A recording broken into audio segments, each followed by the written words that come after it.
Welcome back to the channel, guys. You know, this is a popular topic as well, and no matter what you want to call it, food plot trails, logging road food plots, whatever you want to call it, we came in here and we took the skid steer. I told you guys over the past week or two that when we're making this food plot trail that goes to the timber here, and it loops back around, okay, through a travel corridor back into some bedding areas, and where there's other travel corridors that go up into a food plot, which go out to the main food plot. So they're making a big circle through the big field, some bedding, some travel corridors, and then now down this food plot trail. We came in here a couple years ago, and this trail was already here, this logging road, and there was a bunch of deadfalls in it. We kind of cleaned it up a little bit, I'd say probably 3 years ago. And we actually did lime this, but then I never did anything else with it. It needed more sunlight in here. It was very poor, you know, had no sunlight. And I did soil test this 3 years ago. I think it was very low, it was like a 4.6. So it's gonna take some work to get this up. And I'm not too worried about right now having it perfect, because we can throw some lime in here and still get stuff to grow. My plan is to plant No BS from Domain Outdoors in here this fall. I probably won't plant anything in here in the summer. We're mid-June right now, and it's by the time I get in here in the next 2 weeks to spray, once all this stuff regrows, we're gonna have to wait several weeks. And by the time we're looking at, you know, first, second week of July, you know, I may plant buckwheat in here, possibly, but we're never gonna really disc this area. What I plan on doing is using a chain drag. And I bought this chain drag a few weeks ago, and it's gonna work perfectly for this situation. But we're just gonna come in here and rough all this up, you know, when it's time to plant, say mid to late August, somewhere around there. But today, we're fortunate and blessed enough to get this skid steer. We came in here, and I widened it up probably, I don't know, 3 feet on each side, took down some trees, and as I was going on, you know, you pay attention, you look up to make sure you have enough sunlight. And I'm going to say this is not going to be perfect sunlight. I don't want to make it any wider, and it's decent. It's 50% better than what it was, and we're going to get some full sun and filtered sunlight in here. So, you know, these plants, when you guys do these wood food plots or food plot trails, or, you know, in the woods, you have to make sure they get enough sunlight. I think we have enough sunlight here. I'll keep you guys updated, you know, over the next few months and, you know, the next year or so, and how this works out.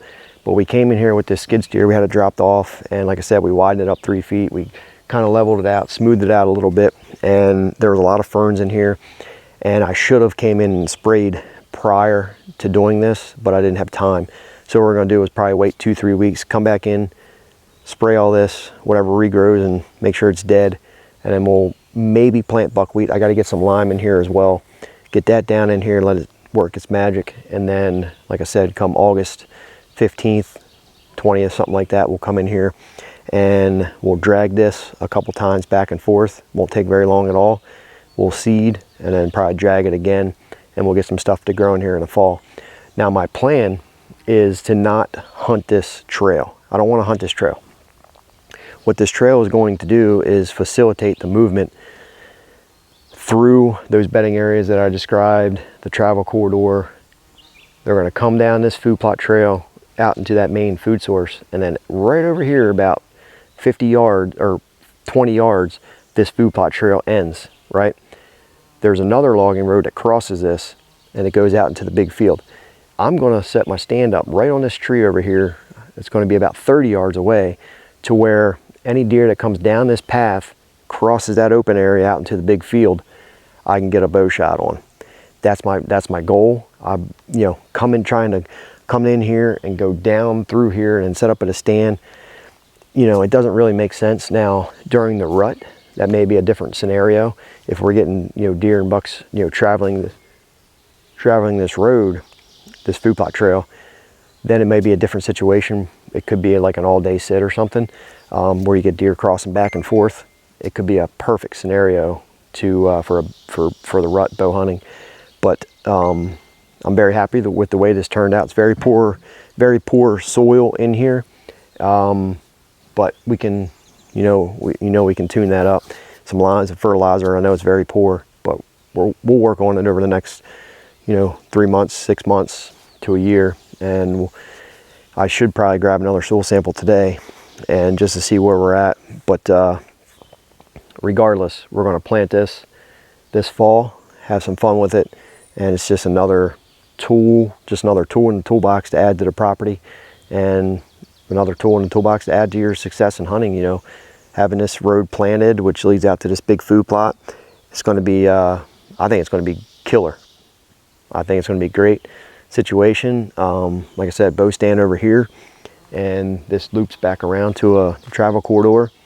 And so if you guys can take these old logging roads and plant these things that connect different situations, habitat features on your property, it's very beneficial. Now, I see a lot of people talking about planting logging roads that they walk in on, and I would discourage that. I see a lot of people doing that. Now, if you're not using that logging road for an access, then by all means plant it. But if you plant something where you're walking through or walking past to get to your stand or coming in here, you know, deer could be in here feeding, and you're just going to spook them out, and then you're going to make your property nocturnal. I see it all the time. So like I said, we're not using this for access. We're not coming in here, and we can access this stand without being seen. So that's our goal, that's our plan. And I'm excited. This is a Case TR310. I rented this last year, same one actually, and you know, it's pretty good. Gets the job done, and we knocked some trees down and got this bad boy cleaned up. Any questions, leave a comment down below, guys. I hope you guys have success on your food plots, and any questions, let me know. Give the video a thumbs up, subscribe if you are new. I got all kinds of different things to do on the property today, so we're gonna get busy. We only got this bad boy for 8 hours. See ya.